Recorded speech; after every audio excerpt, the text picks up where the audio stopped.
Hi hello welcome to ARK TV Telugu. Telangana high court కీలక తీర్పునిచ్చిందని చెప్పుకోవచ్చు. ఇందులో భాగంగా బీఆర్ఎస్ అధినేత మాజీ ముఖ్యమంత్రి కేసీఆర్పై కేసు నమోదు చేయాలని హైకోర్టు ఆదేశించింది.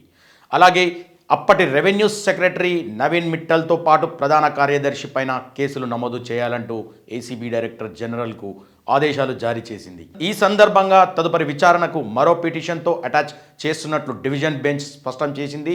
అవునని చెప్పుకోవాలి. బీఆర్ఎస్ పార్టీకి చెందిన ఎక్సలెన్స్ సెంటర్ ఏర్పాటు కోసం గత ప్రభుత్వం హయాంలో కోకాపేటలోని 11 ఎకరాల స్థలానికి కేటాయింపుకు సంబంధించి ఆ పార్టీ అధ్యక్షుడు కేసీఆర్పై కేసు నమోదు చేయాల్సిందిగా హైకోర్టును కోరుతూ దాఖలైన పిటిషన్ విచారణకు స్వీకరించాలని నెంబర్ ఇవ్వాలని రిజిస్టర్ ఆదేశించిన డివిజన్ బెంచ్ మరో పిటిషన్ను అటాచ్ చేస్తున్నట్లు వెల్లడించింది. కోకాపేటలో సర్వే నెంబర్ 239-240 బీఆర్ఎస్ పార్టీ ఆధ్వర్యంలో institute of excellence and human resource development centre కోసం సుమారు 11 ఎకరాల స్థలాన్ని కేటాయిస్తూ గత ఏడాది ఒక మెమో ల్యాండ్ అడ్మినిస్ట్రేషన్ విభాగం నుంచి జారీ అయింది. దీంతో రంగారెడ్డి జిల్లా అప్పటి కలెక్టర్ ఒక్క ఎకరానికి 3.42 కోట్ల చొప్పున మొత్తం 11 ఎకరాల 37,53,00,000 దరఖాస్తు ఫీజు ఉత్తర్వులు ఇచ్చారు. వాస్తవానికి ఆ 11 ఎకరాల భూమి ధర సుమారు 1,100 కోట్ల వరకు ఉంటుందని ఆరోపిస్తున్నారు.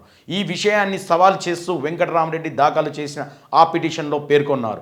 దీంతో 2 పిటిషన్లు కలిపి సిస్ బెంచ్ విచారించనుంది. కాగా ఉమ్మడి రాష్ట్రంలో 2008 కాంగ్రెస్ పార్టీకి వౌనబెల్లి గ్రామానికి 10.15 ఎకరాల స్థలాన్ని ఒక్కో ఎకరాన్ని 2 లక్షల చొప్పున మంజూరు చేసినట్లుగానే బీఆర్ఎస్ పార్టీ ఎక్సలెన్స్ నెంబర్ సెంటర్కు 11 ఎకరాల స్థలాలను ఇవ్వాలంటూ ఆ పార్టీ ప్రధాన కార్యదర్శి నుంచి వచ్చిన ప్రతిపాదన పరిగణనలోకి తీసుకున్న గత ప్రభుత్వం మంత్రిమండలి దీనికి ఆమోదం తెలిపిందని తెలుపుకోవచ్చు.